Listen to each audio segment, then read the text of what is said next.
Վստահ եմ գիտեք, որ Հայաստանի արտաքին պարտքը Փաշինյանի կառավարման ընթացքում կրկնապատկվել է, երբ հարցնում են ինչ է սարել, այդ 8 միլիարդ դոլարը, ասում է զենք եմ գնել, հավատում եք։ Ոչ մի բան չեմ հավատում ես։ Ոչ մի դեպքում, վարզեն քարացին տիկանք դառնանք ես ծորերս,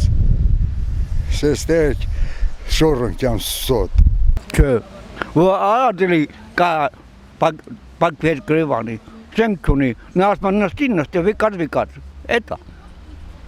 Այն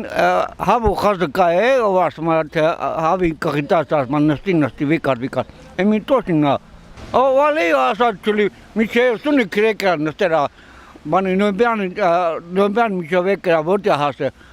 միջև եկա ճողաս հասե, հողենա գրավը, տոբելա նավե ակարը։ Ասմա զենք եմ գնել։ Դե կարող չեմ ասեմ, գնելա, ես ինչ եմ գիտեմ, գնելա թե գնել չի։ Կա, բայց քանակային գումարային չես կարա ստուգես, այդքանը այդ ուղղությամբ գնացել, թե տրատակ ինչ-որ տողատակեր էլ կա, չես կարա, իրանք դա չեն ասի։ Կասկածում եմ չգիտեմ։ Այ ղեկավարը դա է, որ սահմանը խաղաղաննի, ինչ ղեկավար։ Ես ամեն մարդ իրա տորի ու սեղանի կռիվն է, զինվորնի կանդե զոհվում են մեկից։ Սահմանը ոչ մի խաղաղություն չկա, այդ ղեկավարը։ Իշքան